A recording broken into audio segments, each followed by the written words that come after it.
Business में दोस्ती की मिसालें कम ही देखने को मिलता है। हकीकत तो दो भाइयों के बीच कारोबार नहीं चल पाता, लेकिन कोलकाता के दो मारवाड़ी दोस्तों ने कारोबारी दोस्ती की खूबसूरत मिसाल कायम की है। आज हम आपको एक ऐसे कारोबारी दोस्त की दोस्ती के बारे में बताएंगे। ये दोनों दोस्त इमामी कंपनी के फाउंडर राधे श्याम अग्रवाल और राधे श्याम गोयनका है। इन्होंने 50 साल पहले एक साथ नौकरी छोड़ी और शहर के बड़ा बाजार इलाके में कॉस्मेटिक का काम शुरू किया। शुरू में घाटे भी उठाना पड़ा, लेकिन आज इन्होंने सफलता का जो कीर्तिमान स्थापित किया वह काबिले तारीफ है। कोलकाता के एक छोटे से मकान से शुरू हुआ इमामी ग्रुप आज करीब 25,000 करोड़ रुपए से ज़्यादा मार्केट कैप की कंपनी बन चुकी है। इस ग्रुप ने अपने सफलता का 50 साल पूरे किए हैं। जी हाँ, आप सही समझे। आज की सक्सेस स्टोरी में इमामी ग्रुप के को फाउंडर्स की स्टोरी साझा कर रहे हैं।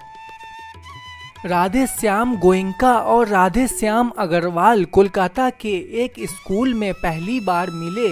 यहाँ एक दोस्त के कारण दोनों का परिचय हुआ, फिर दोस्ती की शुरुआत हुई। यूँ तो आर.एस. अग्रवाल आर.एस. गोयनका से सीनियर थे, लेकिन दोनों के बीच दोस्ती हो गई। अग्रवाल जल्द ही अपने जूनियर को पढ़ाने के लिए कमोबेश रोजाना गोयनका के घर जाने लगे।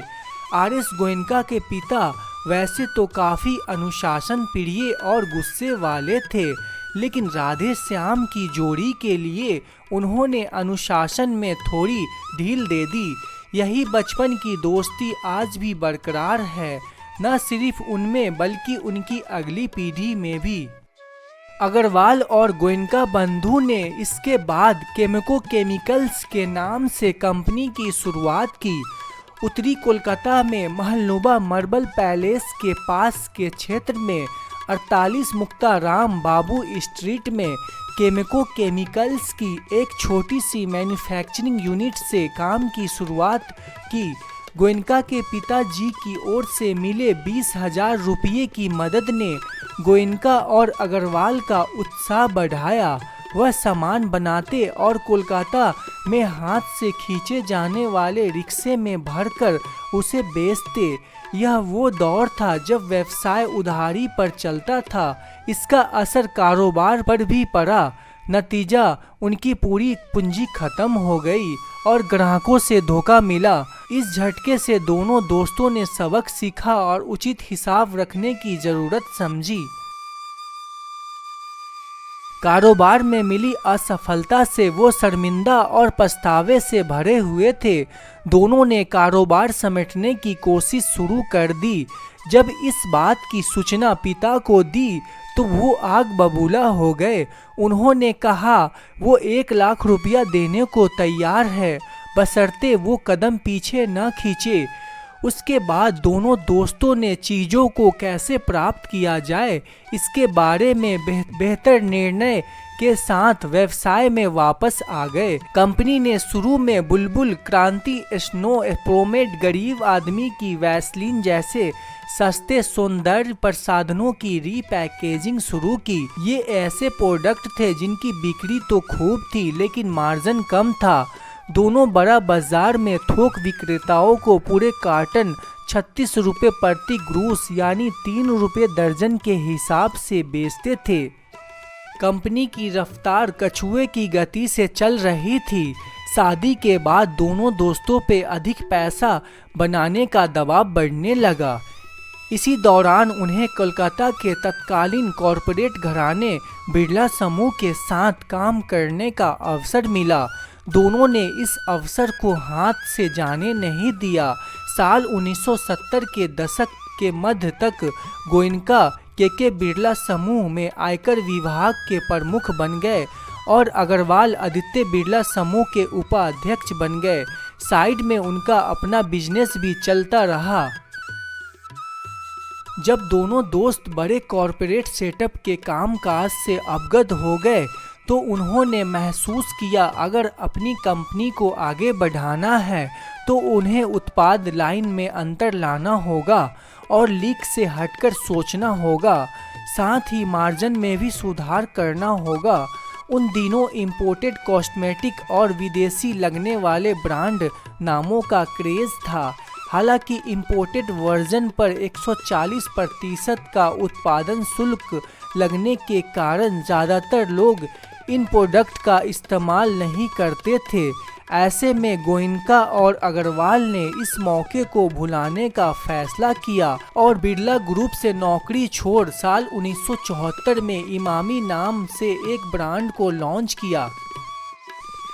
नए ब्रांड के तहत उन्होंने कोल्ड क्रीम, वैनिशिंग क्रीम और टैल्कम पाउडर लॉन्च किया। इस नाम से उन्हें बाजार में जबरदस्त प्रतिक्रिया मिली और वो घरेलू बाजार में स्थापित हो गए।